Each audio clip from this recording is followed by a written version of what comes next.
तो hello my dear student, कैसे हो? ठीक है बेटा, गुड इवनिंग सभी को। और आई होप सभी को अच्छा लग रहा होगा पढ़कर और सभी को समझ में आ रहा होगा। ठीक है, और जहाँ तक है मुझे भी अच्छा रेस्पॉन्स मिल रहा है आप सभी से। और कोशिश करते रहिए बेटा, जो भी है अगर कोई वीडियो में कोई भी इम्प्रूवमेंट है, कुछ भी करना है उसके बारे में बताते रहिए और अपनी प्रॉब्लम्स को शेयर करते रहिए। कमेंट्स बॉक्स में भेजिए मुझे अपनी प्रॉब्लम्स, और आप जो है उसका प्रॉपर सॉल्यूशन आपको ज़रूर मिलेगा। ध्यान रखना, आप भेजिए उसे, एक बार देखिए कि आपको कोई क्वेश्चन समझ में नहीं आ रहा है तो उसका मैं बिल्कुल सॉल्व करके आंसर बाय ठीक है पिक के थ्रू आपको भेजूँगा। ओके बेटा, तो स्टार्ट करते हैं आज quadratic equations. Okay, and nature of root. Okay,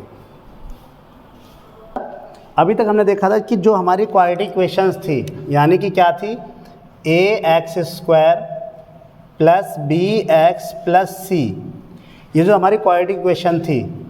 ठीक है, सब लोग देख रहे हैं इधर।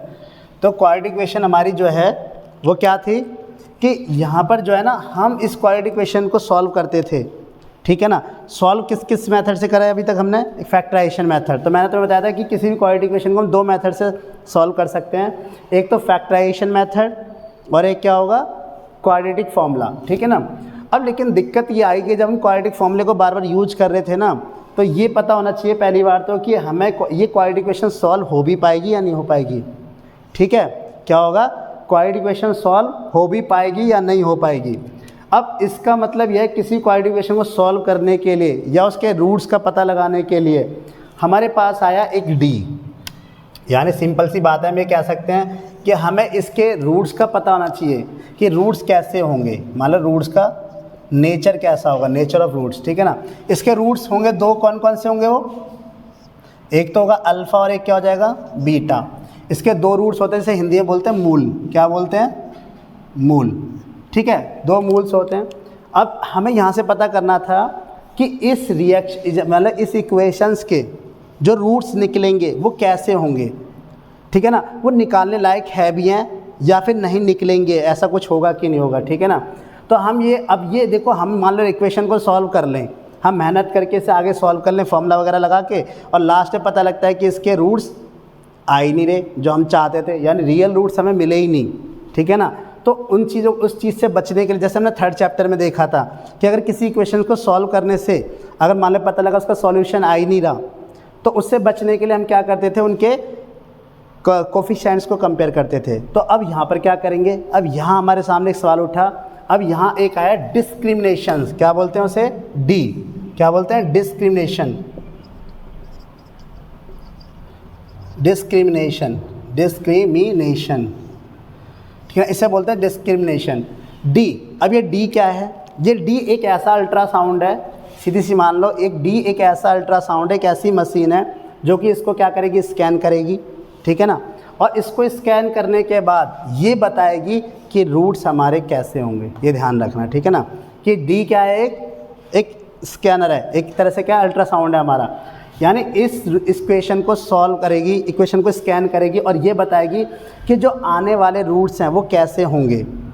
ठीक है ना, आने वाले रूट्स क्या होंगे, कैसे होंगे, अलग अलग होंगे या सेम होंगे या निकलेंगे या नहीं निकाल पाएंगे उनको। ठीक है ना, तो वही जैसे हम बताया करते थे, भैया ये अल्ट्रासाउंड है, बताएगा कि इस फैमिली के आने वाली जनरेशन कैसी है, इस फैमिली की आने वाली जनरेशन कैसी है, कि दो अलग अलग तरह के बच्चे होंगे या फिर दोनों एक जैसे बच्चे होंगे, यानी जुड़वा बच्चे हमारे, है ना। ये बताएगा कौन? डी बताएगा कि भाई इस इक्वेशन के दो जुड़वा बच्चे होंगे या दो अलग अलग तरह के बच्चे होंगे जिनका अलग अलग नाम होगा। ठीक है ना, मैंने क्या बताया, एक तरह से क्या है, ये अल्ट्रासाउंड, एक तरह से मशीन है ये। डी बताएगा, तो डी हमें बताएगा यहाँ पर कि कैसा नेचर ऑफ रूट होगा, कि ये जो रूट्स हैं वो रियल्स यानी कि वास्तविक और अलग अलग होंगे, या फिर दोनों के दोनों इक्वल होंगे, एक जैसे, या फिर होंगे या नहीं होंगे। ठीक है ना, तो अब ये डी निकाला कैसे जाता है? तो डी निकाला जाता है हमेशा कि डी होता है फॉर्मूला, डी का फॉर्मूला होता है b² - 4ac। इस फॉर्मूले को याद रखना।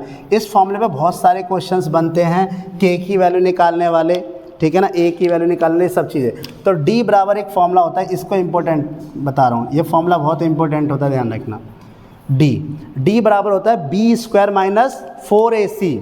याद रख लो, d बराबर क्या होता है, b² - 4ac। कई बार बोल लो, d बराबर b² - 4ac, हमेशा याद रखना, कई बार यूज होगा।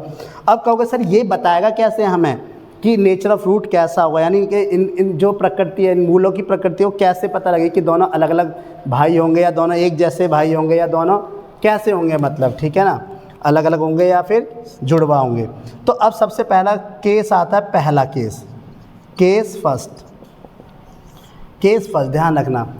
यदि अगर हमारा डी जो है, डी हमारा जो है ग्रेटर देन 0 आ जाए, डी हमारा ग्रेटर देन 0 आ जाए, डी क्या है हमारा ग्रेटर देन 0 आए, या फिर हम कह सकते हैं कैसा आ जाए, पॉजिटिव आए। अगर डी की वैल्यू पॉजिटिव है, सीधी सी बात है, जीरो से बड़ा मतलब क्या हुआ, जीरो से बड़ा मतलब पॉजिटिव, जीरो से बड़ा मतलब क्या है, positive. D greater than 0 equal to positive. तो डी हमारा क्या हो जाएगा, डी ग्रेटर देन मतलब इस डी की जगह मैं कौन सा फॉर्मूला लिख सकता हूँ, ये वाला लिख सकता हूँ, नहीं लिख सकता। तो यानी एक तरह से हम ये भी लिख सकते हैं कि b² minus 4ac greater than equal to 0। अगर ये कंडीशन निकाल लेते हैं हम तो ये आ जाता है। तो इसका मतलब हम कहेंगे रूट्स आर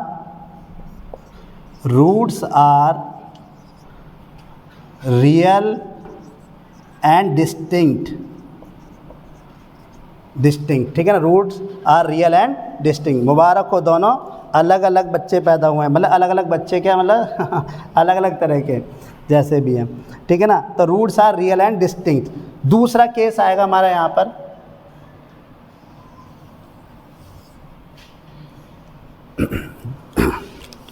दूसरा तो ट्विंस हुए हैं बट अलग अलग हैं, ठीक है ना।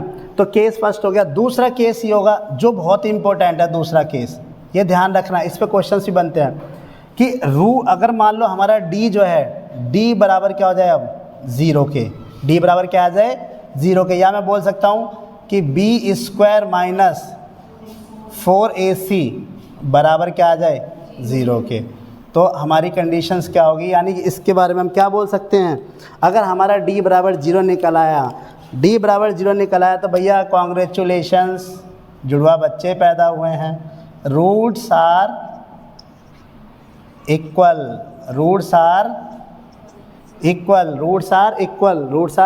इक्वल, यानी कि दोनों मूल बराबर होंगे, यानी एक जैसे होंगे बिल्कुल। अगर एक की वैल्यू 2 है तो दूसरे की वैल्यू भी क्या होगी 2।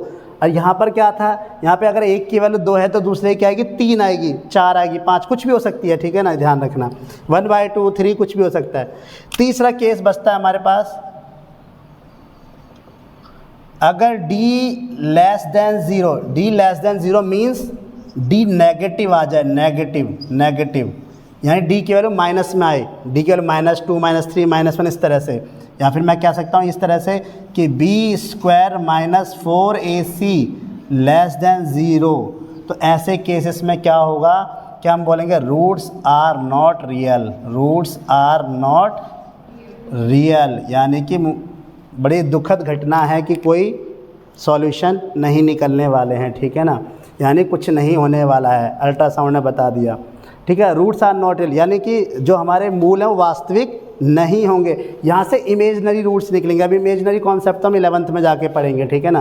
तो रूट्स आर होंगे यहाँ से बड़ी ये IVF द्वारा होगा, अगर ये होगा तो क्या होगा, ये IVF द्वारा होगा, ये होगा नहीं। तो IVF जो है मेथड क्या है वो 11th में जाके पढ़ेंगे हम, ठीक है, ध्यान रखना। रूट्स आर इक्वल, ये हो जाए कंडीशन, ठीक है ना। यहाँ से roots are real and distinct, ये 3 कंडीशन हमेशा ध्यान रखना। मैंने क्या बताया, किसी भी इक्वेशंस के 2 मूल रूट्स होते हैं अल्फ़ा और बीटा, ठीक है, और उनके बारे में स्कैनर का काम करता है डी, डिस्क्रिमिनेशन, इसे विभक्तवार बोलते हैं शायद हिंदी में, मुझे नहीं पता क्या बोलते हैं, एक बार देख लेना। डिस्क्रिमिनेशन विभक्तवार है, ऐसी बोला जाता है, शायद नाम याद नहीं आ रहा मुझे। तो d बराबर b² माइनस 4ac ये फॉर्मूला होता है। ये d हमेशा इसको कंपेयर करते हैं, d बराबर, ये हमें तीनों कंडीशन निकली हैं। Case first d greater than 0 और पॉजिटिव निकलेगा, यानी ये बराबर होगा, तो इसका roots are real and distinct. ये बोला जाएगा कई बार तुमसे, क्या तो ये बोलेगा या ये बोलेगा, ठीक है ना। ऐसे ये सेम d बराबर 0 आ गया तो रूट्स आर इक्वल, और d लेस देन 0 नेगेटिव है तो रूट्स आर नॉट रियल, यानी रियल रूट्स नहीं होंगे।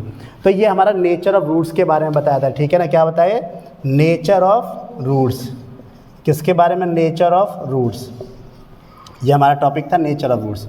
अब जब d निकल गया तो इसके बाद हम देखेंगे क्वाड्रेटिक इक्वेशन फॉर्मूला, ठीक है ना। ओके, कॉपी करो इसे।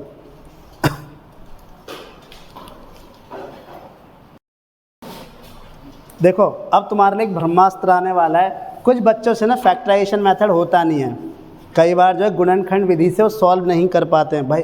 बहुत बार कई बार उन्हें यही समझ में नहीं आता कि पहले वाले की मल्टीप्लाई करी फिर उसके फैक्टर करना, कुछ तो यही फंस जाते हैं कि कैसे एडजस्ट करें दो फैक्टर में, ठीक है ना। तो उस चीज़ से बचने के लिए आज हम एक ब्रह्मास्त्र देने जा रहे हैं। वो ब्रह्मास्त्र है हमारा क्वाड्रेटिक इक्वेशन फॉर्मूला, ठीक है। हम क्वाड्रेटिक इक्वेशन फॉर्मूला देखने जा रहे हैं। तो मान लो हमारी क्वाड्रेटिक इक्वेशन यह है a x square plus b x plus c is equal to 0, ठीक है। तो ये हमारी क्वाड्रेटिक इक्वेशन है। इसके दो रूट होंगे, सबको पता है कौन कौन से, अल्फ़ा और बीटा। और एक्चुअल में ये है किसकी वैल्यू, दोनों किसकी वैल्यू है, ये एक्स की तो वैल्यू है दोनों भाई। इसी परिवार की फैमिली, इस फैमिली के ही तो क्या है, दो बच्चे हैं। तो मैंने तुम्हें वही वाली बात बताई थी ना सेकंड चैप्टर में कि बाप का नाम अगर रामू है तो क्या दोनों बच्चों का नाम रामू रामू हो जाएगा, ठीक है ना। तो दोनों के हमने नाम अलग अलग लिख दिए, तो वो अल्फ़ा और बीटा, पर है तो एक्चुअल में किसकी वैल्यू, ये एक्स की वैल्यू, ठीक है ना, ध्यान रखना। अब देखो क्वाड्रेटिक इक्वेशन फॉर्मूला क्या होता है। क्वाड्रेटिक इक्वेशन फॉर्मूला ये होता है, देखो सबसे पहले याद रखना x is equal to minus B plus minus, बात है इधर देखो, minus B plus minus under root D upon में 2a, under root D upon में 2a। अब तुम कहोगे क्या बला है, ये ब्रह्मास्त्र है क्या ये, ठीक है ना, ये ब्रह्मास्त्र है। देखो अब इसमें दो वैल्यू कैसे रह रही हैं, दो वैल्यू कैसे निकालते हैं। सबसे पहले यहाँ पे दो वैल्यू हैं, अल्फ़ा और बीटा। जब तुम अल्फ़ा की वैल्यू निकालोगे, यानी अल्फ़ा की वैल्यू निकालोगे तो क्या हो जाएगा, माइनस बी, यहाँ से दो साइन लिखे ना मैंने प्लस माइनस, तो एक बार तो प्लस के साथ लेना है और एक बार बीटा। अब बीटा निकालोगे तो क्या हो जाएगा, माइनस बी, अब यहाँ पे क्या आ जाएगा, माइनस रूट डी अपॉन में 2a। तो ये दो फॉर्मूले निकल के आए हैं, दो यहाँ से। बात समझ में आई कि नहीं आई, ठीक है। हाँ मर्जी है, ले लो, लेकिन हमेशा अल्फ़ा के साथ प्लस वाले को लिया जाता है, ठीक है ना, माइनस है तो दोनों वैल्यू निकल के आएंगी, दो वैल्यू तो निकल के आएंगी। तो हम मान के चलते हैं अल्फ़ा वाला, देखो मेन एक्स के लिए अगर लिखेंगे तो क्या आ जाएगा, माइनस बी, ये हमेशा फिक्स है, माइनस बी का माइनस है। अगर बी फॉर्मूले यहाँ से माइनस आता तो माइनस माइनस क्या बन जाएगा, प्लस बन जाएगा, plus minus under root D. तो यहाँ से ये प्लस माइनस जब भी लिखेंगे तो समझ लो एक्स की वैल्यू कंबाइंड है यहाँ पे, अल्फ़ा और बीटा दोनों के लिए। तो अब यहाँ से दो वैल्यू निकल के आई, कौन कौन सी, अल्फ़ा और एक बीटा। अल्फ़ा के लिए क्या लेंगे, minus B plus root D upon में 2a, minus B minus root D upon में 2a। कई बार ना इस डी की जगह ना ऐसे भी लिख देता है, ध्यान रखना, x बराबर minus B plus minus under root B square minus 4ac। कुछ गलत लिखा मैंने, कुछ गलत लिखा यहाँ पर। अगर मान लो मैं इस डी की जगह बी स्क्वायर माइनस 4ac लिख सकता हूँ, कोई गलत किया मैंने, क्योंकि हमें पता है डी का फॉर्मूला होता क्या है, बी स्क्वायर माइनस 4ac। अभी भी थोड़ी देर पहले हमने देखा था, ये डी बराबर क्या होता है, बी स्क्वायर माइनस 4ac। तो ये होता है हमारा क्वाड्रेटिक इक्वेशन फॉर्मूला। अब एक क्वेश्चंस मैं कराता हूँ, यानी उसे दोनों फैक्टर मेथड से भी करते हैं हम, और क्या करेंगे हम, क्वाड्रेटिक इक्वेशन फॉर्मूले से भी करते हैं, तो दोनों को यूज़ करते हैं। अब ब्रह्मास्त्र चलाना भी तो आना चाहिए ना, ज्ञान तो दे दिया हमने ब्रह्मास्त्र का, लेकिन इसको चलाना भी तो है कि किस पे चलाना है, कब चलाना है। तो कॉपी करो इस फॉर्मूले को। अब इसके बाद एक क्वेश्चंस देखते हैं इस पर हम।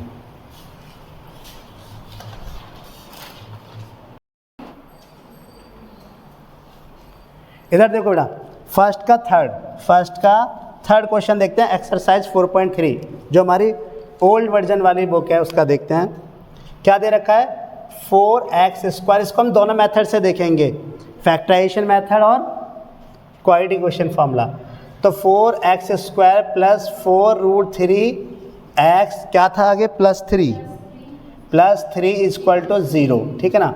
अब मैं इसको पहले करने जा रहा हूँ किस मेथड से, फैक्टराइजेशन मेथड है, जो अभी तक हमने पहले देखा हुआ है, फैक्टराइजेशन मेथड यानी कि गुणनखंड विधि,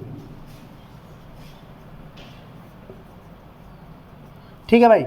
4x स्क्वायर, अब यहाँ देखो सबसे पहले इसको मेथड कैसे होता है सॉल्व करने का, कि हमने लास्ट वाले c की वैल्यू किससे मल्टीप्लाई करते हैं, फर्स्ट से।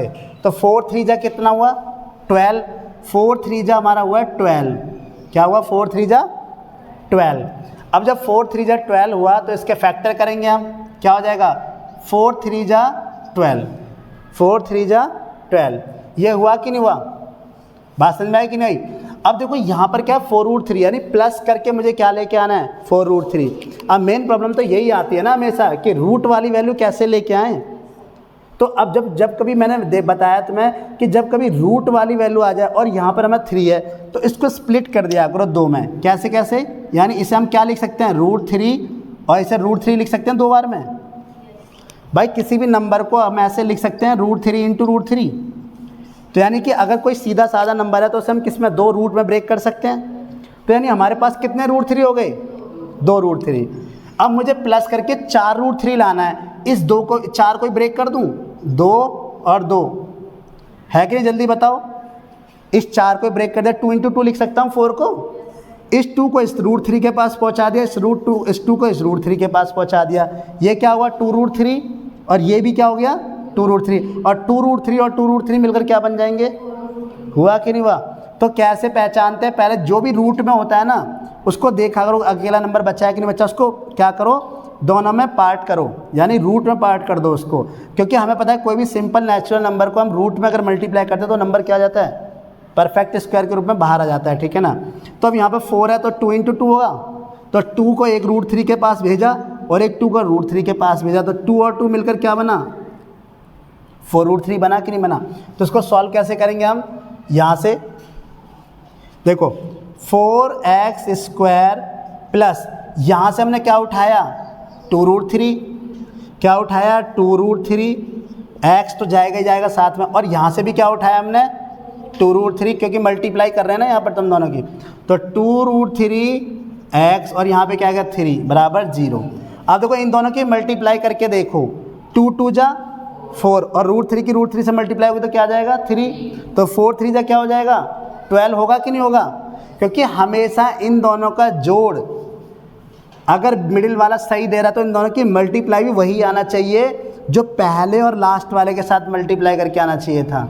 बात समझ में आई कि नहीं। नहीं तो भाई 3 √3 और 1 √3 भी तो 4 √3 होता है भाई, 3 √3 और 1 √3 भी तो मिलकर 4 √3 होता है। तो वो क्यों नहीं लिखा मैंने, वो भी तो लिख सकते थे, लेकिन 3 बन जा 3 यहाँ बनेगा, वहाँ पे 12 नहीं आएगा, जबकि यहाँ पे हमें क्या लाना है 3 4 जा 12 भी लेके आना है।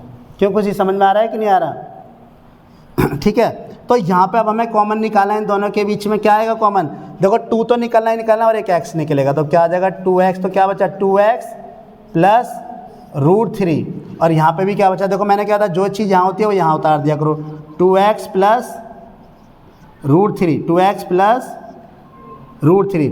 अब यहाँ पे क्या है 2x है, साथ में एक्स्ट्रा क्या आ गया √3 एक्स्ट्रा है कि नहीं, देखो इसमें कंपेयर करो, यहाँ 2x है, यहाँ 2 √3x है, तो यहाँ पे एक्स्ट्रा कौन है √3, और कैसा प्लस का, बस खत्म, इसे बाहर लिख दो, हो गया आंसर। ठीक है, एक बार किसको लिखोगे 2x प्लस √3 को, और एक बार क्या लिखोगे 2x प्लस √3 = 0, दोनों को अलग अलग कर दो, तो 2x प्लस √3 बराबर क्या आ जाएगा 0। जब इसे सॉल्व करेंगे तो क्या आ जाएगा 2x बराबर -√3 और x बराबर -√3 अपॉन में 2, एक आंसर यहाँ से ही निकल के आया। ऐसे ही यहाँ से क्या निकल के आएगा 2x बराबर -√3, x बराबर -√3/2। दोनों रूट कैसे हैं, दोनों रूट कैसे आए, x और x दोनों की वैल्यू इक्वल आई है कि नहीं आई, इक्वल वैल्यू है कि नहीं, देखो -√3/2 है यहाँ पर भी और यहाँ भी क्या है -√3/2 है, दोनों इक्वल आए, तो कहीं ना कहीं इसका मतलब क्या रहा होगा d बराबर 0 रहा होगा। अब यहाँ देखते हैं वाले मेथड से, ठीक है ना। अब देखो इसी ये तो हो गया फैक्टराइजेशन मेथड। अब पहले मुझे सच सच बताओ, इस फैक्टराइजेशन मेथड में बहुत ही कम समझ में आया होगा, लग रहा होगा पता नहीं कैसे कर दिया है कि नहीं, लेकिन अगर देखा जाए तो फैक्टराइजेशन मेथड सबसे इजी मेथड होता है, अगर तुम तरीके से सीखो तो उसे डायरेक्ट क्या करना होता है, बस पहले की मल्टीप्लाई लास्ट से और उसी को एडजस्ट करना होता है। मैंने एडजस्ट करना सिखा दी, जब भी रूट होता है तो उसको देखो, रूट है तो पता लग जाता है कौन सी वैल्यू है कि नहीं है। यहाँ कौन सी वैल्यू थी 3, तो यहाँ 3 में दिखाई तो दे रहा है, इसको स्प्लिट कर लिया √3 में, सबको पता है √3 × √3 क्या होता है 3 होता है। अब बच्चा क्या था 4 था, हमें 4 √3 लाना था, तो 4√3 कैसे लेके आएंगे, जोड़ के लाना है, क्योंकि यहाँ साइन बता रहा है जोड़ के लाना है। तो एक 2√3 हो गया और एक 2√3 हो गया, क्योंकि 4 को मैंने क्या कर दिया, 2 में ब्रेक कर दिया, 2 और 2 में। तो 2√3 और 2√3 मिलकर क्या बना लेंगे, 4√3। ठीक है ना, ये हो गया हमारा 4√3। अब यहाँ पर देखो, अब इसमें देखते हैं, यहाँ हमारे पास इसी चीज़ को हम दो तरीके से करते हैं। एक तो किससे, फैक्टराइजेशन मेथड हो गया। अब हम किससे करेंगे, क्वाड्रेटिक इक्वेशन फार्मूला। तो अब सबसे पहले हम इसको दूसरे मेथड से देख रहे हैं, क्वाड्रेटिक इक्वेशन फार्मूले से। तो पहले सबसे पहले हमें क्या करना होता है, पहले क्या करेंगे भाई, अल्ट्रासाउंड के पास जाएंगे, चेक करेंगे कि वाकई में इसके रूट है कि नहीं, कि हम बेकार में मेहनत कर रहे हैं। तो हम अल्ट्रासाउंड मशीन के पास गए। अल्ट्रासाउंड मशीन कौन सी थी, डी। तो डी बराबर हमने क्या निकाला, बी स्क्वायर माइनस 4ac। अब मुझे एक बार बताओ जल्दी से, यहाँ पे ए की वैल्यू कितनी है, ए की वैल्यू 4, बी की वैल्यू 4√3 और सी की वैल्यू 3 है कि नहीं। और सारे देखो प्लस के हैं, सब के सब क्या है, प्लस में, इसलिए कोई भी माइनस नहीं आया। तो डी बराबर फॉर्मूला सबको बता है, डी बराबर क्या जाएगा, बी की वैल्यू कितनी है, 4√3 का होल स्क्वायर माइनस 4ac, ए की वैल्यू कितनी है 4, सी की वैल्यू कितनी है 3। तो अब पहले बताओ यहाँ से समझ में आया कि नहीं अभी तक, यहाँ से हमने क्या, डी बराबर बी स्क्वायर माइनस 4ac होता है, और ए की वैल्यू हमने यहाँ से निकाली 4, बी की वैल्यू 4√3, सी की वैल्यू 3। पता है ना, कंपेयर करते हैं सबको, ax² plus b x plus c. तो ए की वैल्यू 4, बी की वैल्यू 4√3 और सी की वैल्यू 3। तो अब यहाँ से क्या हो गया, ये आ गया हमारा। अब इसको सॉल्व करो, 4 का स्क्वायर 4 2 जा 8, 4 2 जा 8 होगा या 16 होगा, यहाँ पर कुछ गड़बड़ करते हैं हर बार। 4 2 जा डायरेक्ट मल्टीप्लाई नहीं होती, 4 स्क्वायर मतलब 4 × 4, तो क्या आ जाएगा 16, और √3 का स्क्वायर मतलब स्क्वायर से स्क्वायर रूट कैंसिल। तो यहाँ से क्या निकल जाएगा, 3 बाहर आ जाएगा, 16 × 3 हो जाएगा कि नहीं हो जाएगा। और ये 4 × 16 या 48, यहाँ पे क्या है 48 माइनस 48 क्या आया 0। डी बराबर 0 आ गया, इसका मतलब क्या होगा, रूट्स आर इक्वल। अब देखो यहाँ तो रूट्स आर इक्वल निकलेंगे, हमें पता चल गया कि पहले ही क्या होगा, रूट्स आर इक्वल, और हम तो निकाल चुके हैं पहले ही, देखो निकले थे कि नहीं निकले थे इक्वल। और जबकि हम यहाँ शुरू से कर रहे हैं तो इसका हमें पहले ही पता लग गया कि जो आने वाले रूट्स हैं वो कैसे होंगे, इक्वल होंगे, आने वाले रूट्स कैसे होंगे, इक्वल होंगे। अब रूट का कैसे फॉर्मूला यूज करेंगे, तो सबको पता है एक्स बराबर क्या होता है माइनस, बी की वैल्यू बताओ जल्दी से मुझे, 4√3, इसमें कोई माइनस नहीं है इसलिए फॉर्मूले की तरह लिखा जाएगा, फॉर्मूला। और यहाँ पे क्या होता है प्लस माइनस √d, डी की वैल्यू कितनी है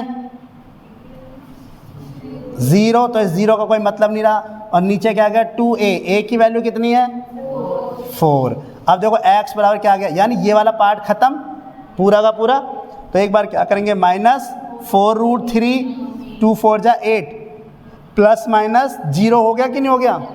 तो एक बार अल्फ़ा निकालोगे तो क्या हो गया, माइनस 4√3 अपॉन में 8 प्लस 0, और एक बार बीटा निकालोगे तो क्या आ जाएगा, माइनस 4√3 अपॉन में 8 माइनस 0।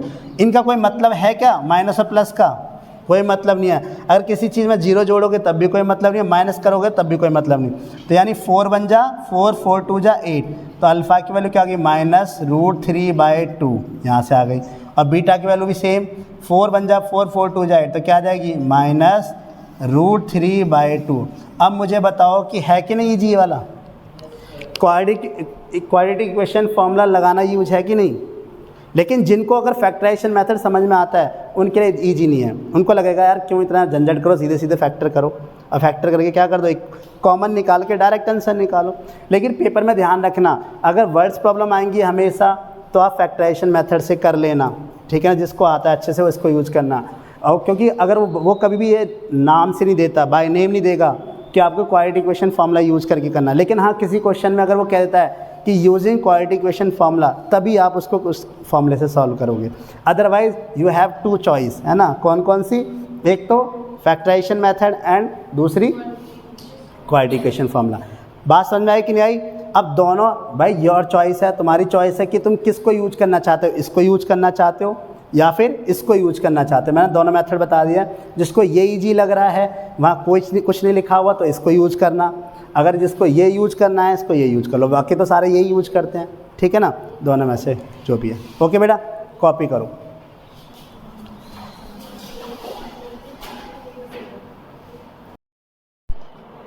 देखो इधर question based on nature of roots है ना, K X X minus two plus X equal to 0, if roots are equal then find K. अब ये ना दो तरीके से क्वेश्चन पूछा जाता है। पहले तो तुम्हें एक इक्वेशन दे देगा, क्वाड्रेटिक इक्वेशन दे देगा, और उस पर तुम्हें कहा जाएगा कि ये बताओ कि इसके रूट्स बताओ, चेक करो कौन से रूट्स सकते हैं, रियल रूट्स होंगे या इक्वल रूट्स होंगे। एक तो चेक करने के लिए आएगा, चेक करने का मतलब तुम्हें डी निकालना है, और डी पॉजिटिव आता है तो रियल रूट्स हैं, अब डी बराबर 0 आता है तो इक्वल रूट्स हैं, और डी लेस देन 0 आता है तो क्या है हमारे नॉट रियल रूट्स, ठीक है ना।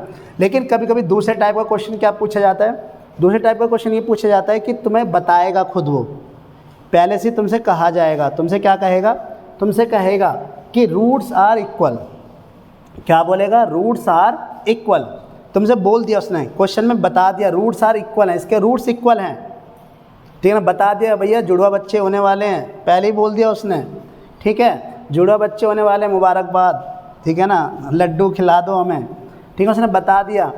अब वो क्या है वो देखते हैं, अब वो दोनों जुड़वा लड़की हो सकती हैं या दोनों जुड़वा लड़के हो सकते हैं, वो हम देखेंगे आगे, ठीक है ना। तो अब यहाँ पर देखो, if roots are equal then find, बस होंगे दोनों के दोनों क्या, जुड़वा। अब देखो पहले तो ये मुझे ये बताओ, क्या ये प्रॉपर इक्वेशन है, क्या ये क्वाड्रेटिक इक्वेशन नज़र आ रही है, पहले ये बताओ, आ रही है किसी को क्वाड्रेटिक इक्वेशन नज़र आ रही है। क्वाड्रेटिक इक्वेशन में कहीं ना कहीं पावर के ऊपर क्या, सॉरी वेरिएबल के ऊपर क्या लगा रहता है, स्क्वायर, कहीं भी स्क्वायर नज़र आ रहा है यहाँ पर। तो पहले तुम इसे बना लो, कि बनाओ इससे पहले क्वाड्रेटिक इक्वेशन, कैसे बनाओगे, के एक्स के अंदर मल्टीप्लाई करो तो क्या आ जाएगा, के एक्स स्क्वायर माइनस 2kx, के भी जाएगा ना, 2kx, देखो के एक्स की इधर मल्टीप्लाई तो के एक्स स्क्वायर, एक्स एक्स दो थे तो एक्स स्क्वायर हो गया, के एक्स की 2 से मल्टीप्लाई तो क्या होगा 2kx, और प्लस 6 हमारा है ये अलग से, इज इक्वल टू 0। बट इसने कंडीशन पहले बता दिया roots are equal, roots are equal. अब जब इसने पहले ही बोल दिया है तो इसका मतलब डी बराबर क्या हो जाएगा 0, डी बराबर क्या हो जाएगा 0, जब पहले बोल दिया इसने। तो जब डी बराबर 0 हो गया हमारा, तो यहाँ पे क्या आएगा, अब इसकी जगह फॉर्मूला लगा सकता हूँ, बी स्क्वायर माइनस 4ac बराबर 0। अब मुझे बताओ a की वैल्यू क्या हो जाएगी, मुझे बताओ a की वैल्यू क्या होगी, कंपेयर करूँ तो इससे मैं प्लस बी एक्स प्लस सी, क्या होगी k की वैल्यू, ओ सॉरी a की वैल्यू क्या होगी, a की वैल्यू हो गई 1, 1 कौन कह रहा है, 1 कैसे होगी भाई, k नहीं है यहाँ पर, ये k बैठा हुआ, तो a की वैल्यू क्या हो गई k, और b की वैल्यू क्या हो गई, ये प्लस है, यहाँ पर क्या है वायरस, वायरस कौन लेके आया है b, तो b की वैल्यू क्या है हमारी, x को छोड़ दो, x को छोड़ के जो बचा है वो सारा b तो है, तो क्या आ जाएगा माइनस 2k, और c की वैल्यू 6 तो पॉजिटिव है तो पॉजिटिव ही रहेगा। अब b की वैल्यू कितनी है हमारी, देखो माइनस 2k का whole square minus 4ac, a की वैल्यू कितनी है k, और c की वैल्यू 6 इक्वल टू 0। तो 2 का देखो माइनस का स्क्वायर पॉजिटिव, माइनस का स्क्वायर हमेशा क्या होता है पॉजिटिव, भाई माइनस के ऊपर अगर स्क्वायर लग गया तो क्या बनेगा पॉजिटिव बनेगा। तो 2 का स्क्वायर 4, और यहाँ क्या बचा k स्क्वायर, और यहाँ भी क्या बचा 4 6 24k। तो अब इसे मैंने तुम्हें बताया था कि बच्चे से कैसे सॉल्व कर देते हैं, कुछ ने किया भी था, कुछ ने किया भी था, कैसे सॉल्व किया था इसे, देखो दो तरीके से सॉल्व करते हैं बच्चे, 4k square equal to 24k, k से k कैंसिल तो 4k बराबर 24, k बराबर 24 अपॉन में 4, कितना आ गया ऐसे, ये बहुत से ऐसे भी कर देते हैं, आंचल ने किया भी था पहले, ठीक है। तो ये मेथड क्या होता है रॉन्ग, ये मेथड क्या होता है रॉन्ग, ये मेथड कभी मत कर देना। जब यहाँ पर ये ऑलरेडी क्वाड्रेटिक इक्वेशन बन गई तो k की कितने वेरिएबल, ये k वेरिएबल हो गया ना एक तरह से, और जब k वेरिएबल तो k की पावर कितनी है, ये एक नई क्वाड्रेटिक इक्वेशन बन गई, देखो ना इसे खुद, एक नई क्वाड्रेटिक इक्वेशन नहीं बन गई। a की वैल्यू क्या है यहाँ पर 4, b की वैल्यू क्या है यहाँ पर -24, और c की वैल्यू 0, जब कुछ है नहीं है तो एक और क्वाड्रेटिक इक्वेशन बन गई। तो इसको सॉल्व कैसे करेंगे, देखो सबसे पहले यहाँ पे हम क्या करेंगे, पहले यहाँ 4k और 24, तो यहाँ से हम क्या निकालेंगे 4k कॉमन निकालेंगे, क्योंकि यहाँ पे c तो है नहीं, तो 4k कॉमन निकाल दो, बचा के अंदर k, और 4 6 कितना होता है 24, और k तो बाहर आ गया था, तो क्या है हमारा बराबर 0। तो एक बार तो हम 4k को 0 के बराबर रखेंगे, और एक बार हम क्या रखेंगे k माइनस 6 बराबर 0, तो 4k यानी k बराबर क्या हो जाएगा 0/4 और k बराबर क्या आ जाएगा 6, तो k बराबर एक तो आया 0 और एक k बराबर क्या आया, 2 वैल्यू आ गई कि नहीं आ गई। ये परफेक्ट आंसर होगा, क्या होगा, ये इसका परफेक्ट आंसर है। ये रॉन्ग है, ध्यान रखना, सिंगल आंसर कभी नहीं निकालना, सिंगल आंसर कभी नहीं निकलेगा, क्योंकि यहाँ ये ऑलरेडी दूसरी क्वालिटी इक्वेशन बन चुकी है, तो इसलिए इसके हमेशा 2 आंसर आएंगे, k बराबर 0 और एक k बराबर 6। तो एक क्वेश्चन ऐसे बनता है हमेशा। ये है हमारा question based on nature of roots. एक तो कई बार क्या कहेगा चेक करो, d की वैल्यू निकालो। यहाँ देखो, यहाँ एक चेक करना और बताना, कंफर्म करना, दोनों अलग बात है। एक तो हमें कि कोई चीज़ हम चेक करने जा रहे हैं कि d बराबर 0 आएगा, d लेस देन 0 आएगा, d ग्रेटर देन 0 आएगा, और एक हम कह दें कि d बराबर 0, दोनों में अंतर है कि नहीं है। तो यहाँ पर ये बताएगा, खुद कहेगा कि जब भी k या किसी की वैल्यू निकलवाएगा, a की, k की, p की, c की, d की, सॉरी c तो नहीं बोलेगा, d की, a b c तो इसमें ऑलरेडी होते ही हैं, तो k p m g कुछ भी निकलवा ले। जब वो कुछ भी निकलवाएगा तो हमेशा क्या होगा, रूट्स बताएगा कि इक्वल हैं या रियल है। रियल होते तो हम क्या करके चलते हैं, यहाँ पे ग्रेटर, ये ध्यान रखना, ग्रेटर वाला साइन लेके चलते, फिर इनइक्वलिटीज़ का, इनइक्वलिटीज़ का साइन बोलते हैं उसे लेके चलते हैं हम। और अगर बाई चांस ये कहता है इसको चेक करो, तो चेक करने में कभी k की वैल्यू नहीं निकलवाएगा, डायरेक्ट इक्वेशन देगा और बोलेगा चेक करो। चेक में अगर d बराबर 0 आ गया तो इक्वल रूट्स, और अगर ग्रेटर देन 0 आया तो रियल रूट्स, और लेस देन 0 आया तो नॉट रियल रूट्स। ठीक है ना, ध्यान रखना। तो इस तरह के 2 तरह के क्वेश्चन बनते हैं। मोस्टली जो क्वेश्चंस बनता है किस पे, 3rd चैप्टर में रेशियो के कंपैरिजन से, 4th चैप्टर में इससे हमेशा एक क्वेश्चन बनता है। ठीक है, ध्यान रखना। और AP एक और चैप्टर आएगा अर्थमेटिक प्रोग्रेशन, वहाँ भी एक क्वेश्चन बनता है। तो इन तीनों में से कभी कभी ये तीनों टाइप के देखने को मिल जाते हैं, कभी कभी इन तीनों में से कोई 2 टाइप के देखने को मिलते हैं, और कभी कभी एक टाइप, मतलब मिलेगा जरूर एक क्वेश्चन में से, ध्यान रखना। कॉपी कर लो ये सब फटाफट से।